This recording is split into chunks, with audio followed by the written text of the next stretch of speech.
Hello everyone and welcome back to our channel Nursery to Varsity.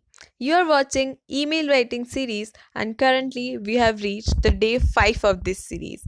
Now let's see what we are going to learn in this video. Resignation through email. Resignation, as you all know, is very important and tough part for everyone. But there are some points which you must keep in mind so that you doesn't sound rude or you doesn't sound bad in your mail. Let's see what are those points. You should have a friendly but formal opening. You should clear your intention to resign. That is the reason.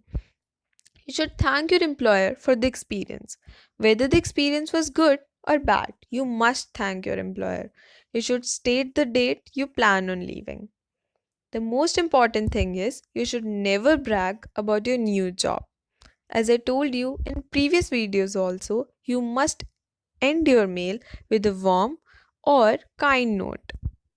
And most importantly, never forget to proofread your message. There must be some grammatical errors or some punctuation mistakes, so never forget to proofread your mail before clicking the send button.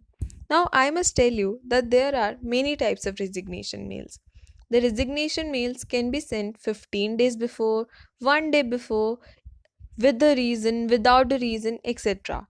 We are going to see example in which you are going to mention the date and you are telling the recipient some days before that you are going to leave the company. You are also going to mention the reason. Now let's see the example.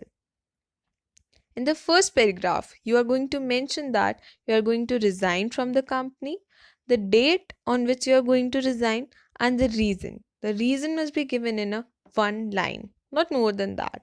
In the second paragraph, as you can see on the screen, you must mention that you are grateful to the company for the environment they have given you and for the support you have received there.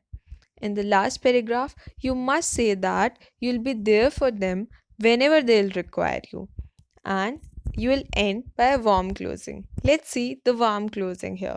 Please let me know how I can be of any assistance during this transition. Thank you again, and I look forward to staying in touch. Sincerely, your name. Now, you don't need to write the designation here. It's your wish that you want to write or not. Now, let's see what mistakes you will make here. Maybe you will forget to write about this. I look forward to staying in touch. If you don't write this, you'll sound rude enough in your mail. Never forget to mention the date and the reason. I hope you understood the basics of writing a resignation mail. If you have any queries, you can contact our email ID, and now you can follow us on our social media handles also, that is on Facebook, Twitter, LinkedIn, and Instagram. Thank you for watching this video and stay tuned with Nursery to Varsity.